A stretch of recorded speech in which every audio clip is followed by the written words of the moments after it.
Yo guys, Josh Birds 123 here for another video, and it is finally time to do my Tottenham player ratings of season 21 to 22. Now I know this is ridiculously late, but I've been on holiday, I had the house to myself for a while, I had responsibilities with looking after that, and I was on holiday and I've just obviously finished my work a few weeks ago, so I've had a lot of stress and I've not had time for YouTube, unfortunately. I did my react to Premier League predictions, and now a few weeks later I'm ready to film my Tottenham player ratings. Literally in 2 months is the next season, so that's why I'm getting a move on. I'm going to upload it now, whether it gets views or not. I'm going to upload it anyway, and I hope you guys enjoy it. I'm going to be as fair as I can with players that have played minutes a lot or not played minutes. And yeah, I'm going to be harsh but not too harsh, and yeah, we'll just see what happens, and yeah, let's get into it. Okay, so the first player is, well, we're going to start with goalkeepers, and we're going to go for Galini, the goalkeeper on loan at Spurs. Hasn't really contributed much, hasn't played much at all, and he's actually, as we speak, he's leaving now. And when he played, he made a couple of mistakes. He just wasn't that good, but he wasn't awful. But he's not going to get anything more than a 4, really. So that's what he's getting. Now for Hugo Lloris, our main man, our French World Cup winner, goalkeeper. He's been with us for so many years now, probably about 11, 12 years.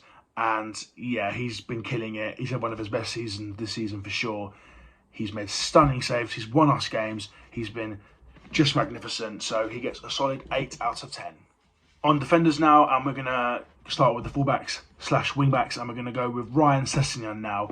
Now, he hasn't played much of the season at all, so it's hard to, rank him and give him a rating. But when he got games towards the second half of the season, he really did get some assists, and he caused a lot of threat on the left side, and he defended all right, reasonably as well. So it's a bit hit and miss, and because of that, I'm just going to give him a 5. But he could be really good in the future. Now for Reguilon, he was hyped up. We signed him a couple of seasons ago. He started left back for us this season, but he's got injured a little bit, and Sessegnon took the role a little bit. So yeah, had quite a poor season. He got a couple of goals. He's done quite well attackingly, but defensively not well at all really. And it's a poor rating for him. I'm afraid it's going to be a 4.5 for Sergio Reguilon. Matt Doherty on the right side now, right wing back. He's been a disaster for us for a signing, but towards the second half of the season, I've got to say he was stunning. Probably our best fullback, one of the best performing in the league as well. I'm not playing around. He has been poor for us, but towards the end of last season, he was sensational. Defensively, attackingly, like getting loads of assists and goals. He was so good for us, and then he got injured towards the last few games, which is a shame. But he might be 30, 31 now, but I still think we should keep him. He's a very good player. He's finally found a role in the squad. So I'm going to give him 7.5. Here we go, Emerson Royale. We bought him for like 30 million. It's meant to be a young 22-year-old right back / right wing back, supposed to be the next big thing, but no, he's really not good. He can't defend. He cannot cross or pass a ball, and he might have a bit of pace, but just not good enough. He played well against Liverpool, and he had a few decent games. But I mean, I went to watch him when we beat Watford 1-0 away from home, and blimey, every time he crossed the ball, like 10 times, he kept giving it away. It was terrible. So yeah, very poor signing. He's only going to get a 2. Christian Romero, one of the best signings in Spurs' history. He's going to cost us about 50 million, but wow, what an unbelievable centre-back he is. I'm just going to say it. I think I noted it down as a 9. Yeah, he is a 9. He is unbelievable. The way he lunges into tackles, slides in. He's strong. He's even got a bit of aggression, which in a good way. That sort of Diego Costa sort of aggression style. And yeah, near enough a world-class defender, I would say. Really, really good. Only 24 as well. Hopefully we keep him for a long time. And that's why he's getting a 9, because he's just an absolute baller. Ben Davies, an interesting one. He's been poor recently. We signed him from Venom for like 8-9 years now. He's getting almost towards 30 now, and he's not the best player. But in that back 5 or back 3 role, he really has played well at left centre-back. Not left back, not centre-back, but the left centre-back. He's really put a good role there. And I'm actually going to give him a 7, because he's been solid, mainly second half of the season when he's played. And he really does put a shift in. He's not going to be there long term, but he is putting a shift in that left centre-back role, so fair play to him. Davinson Sanchez, he has 1 or 2 amazing games in the season, but the rest of the games are just so poor. He's such a liability. I think we got to sell him now.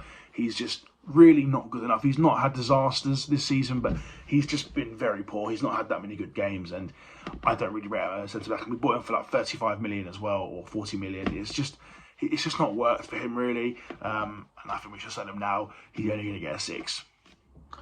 Eric Dyer, we signed him a few years ago and he was a defensive midfielder. He was good, but now he only plays at centre-back. And you know what? He had a poor season last year, mainly because it was under Mourinho. But Dyer has actually filled in a good role, just like Davis. Dyer has filled in a role at that central centre-back position at the back, and he's rarely made mistakes. He's just been solid. He's not always been outrageous, but he's not been poor. He's just been a very solid centre-back, and I think we should keep him. He's just strong and he knows how to make a tackle, and I like him a lot, so he's going to get an 8. Harry Winks, obviously academy, one of our own, burst into the scene, really good in midfield, but the last 2-3 seasons he's been really poor. He can't really pass a ball forward, he can't attack, he's not the best defender, and he's like 5th in line to play midfield at the moment, so he's not really, he's just barely played. Moments in the cup, but that's about it. But in the Prem, he's barely played at all. And one of the worst scores so far, he's only going to get a 1.5, and he needs to go, to be honest. Pierre-Emile Højbjerg, unbelievable player. Definitely was better last season compared to this season, but in the first half he might have been shaky, but the second half he was stunning. He was so solid. What a great midfielder he is. He's just a rock. When you need to shithouse a game, he will just be that person to just make tackles, tactical fouls. He can even pass a ball and hit a long ranger. He's just a quality player. The style of player that, Spurs need. And Conte, he works well for Conte as well. So, solid season for Højbjerg. He might do better next season. But, solid. He gets a 7. Rodrigo Bentancur. What a lovely signing he has been. He's just been a revelation for Spurs.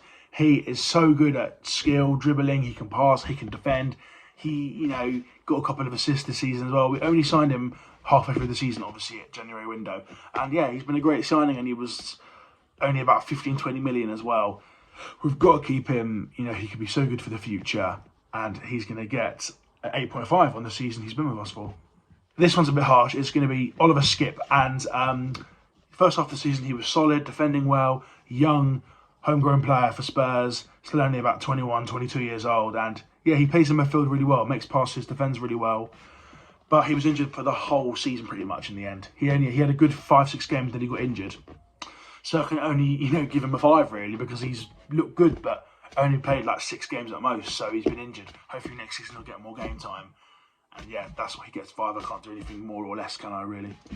Tanguy Ndombele, and he's literally played a few games for us, and then he left on loan to Lyon, and he's probably going to leave on loan again, or maybe even permanently. He always had quality, but he was always lazy, bad mentality, sort of like Dele Alli in a way, not good enough. But I have to rate him because he played a few games for us, and he scored a couple of decent goals actually, but just didn't do anything else other than that. You can't just score a good goal and then it makes you good. So that's, he only got a 1. That's it. Brian Hill, a player who I actually, rate. He looks quite good, he looks skillful, he looks like he knows the game, but he's just too weak and he's not physical enough for the Prem at the moment, so maybe he's got to have a few years on loan. Didn't get many goals or assists at all really, only played a few games, but in the games I saw him play he looked promising, so I'll be a bit generous and give him a 5.5. Giovanni Lo Celso, he's just going to get a 1 as well because he can't, he barely played for us, and when he played he was poor, and then he left on loan again to Villarreal and he's probably going to leave permanently right now as I speak. So Lo Celso's been a flop, not been good enough. He had a couple moments a couple of years ago, but he's no good anymore, and he's just going to get a 1 like Ndombele. Steven Bergwijn, he's a player who looked promising when we first signed him. Obviously that goal against Man City was amazing. He's just been poor. He doesn't get any goals, doesn't get any assists. He's just really, really poor. Last season he got 1 Premier League goal the whole season. Pathetic. This season though, he scored 2 goals in the last 2 minutes to win against Leicester, which is amazing. And he did score a few more goals, and I think in general he got about 6-7 goals in all competitions and a few assists as well. So he's done all right. So he's going to get a half decent score, but he's probably not good enough for this squad and he probably should leave. He's going to get a 6.5, so not bad. Gimme a ginger from Sweden. Kulusevski, Dejan Kulusevski. What a signing. One of the best signings we've ever made in Spurs' history. I know it's early days, but in half the season at Spurs, he got about 5 goals and about 8-9 assists in the Premier League. He didn't even do it in the crap competitions, only the Prem. Unbelievable. And we've got to keep him for many years. Only about 22 years old. And yeah, he's just got so much potential. I love the way he passes and dribbles. He just knows the game well and he gets goals. And he's going to get a 9. Amazing player. Lucas Moura. Obviously, he always be a legend for what he did against Ajax. But yeah, he's dried off a bit. He doesn't get many goals and assists in the season, unfortunately. Same as Bergwijn, really. He just doesn't really do much of it. And we should keep him. Good squad player, but he's not really all that these days. So he's going to get a 6.5. Son Heung-min, or Sonaldo, it's very, very easy for him. I'm going to say it straight away. It's obviously a 10 out of 10. He has no faults in his game. He is literally one of the world's best attackers in football. He is so world class, it's a fact now. And Golden Boot shared with Salah with 23 goals. Son is an unbelievable player. Yes, he might have just turned 30 now, but hopefully he's got a good 3-4 years still in him of playing well. Jamie Vardy and Ronaldo, those players do it and they're nearly 40. So hopefully Son can do it for a few more years. Such a great player. Unbelievable. 10 out of 10. Shame I can't even put it any higher than that. Unbelievable. Harry Kane, unbelievable as well. What a player. He was going to leave, but he stayed, and I love him so much. He started the first 10 games poor, didn't get any goals or assists really, but then his second half of the season has been unbelievable. He'd have 30 goals in the Premier League if he started the season well.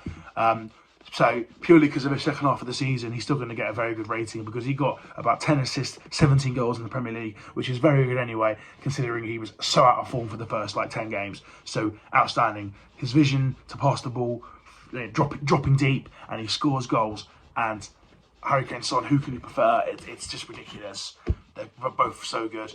Harry Kane would have got a 10, he would have, but he's going to get a 9.5 purely because of the bad start to the season. But still an unbelievable season for Spurs.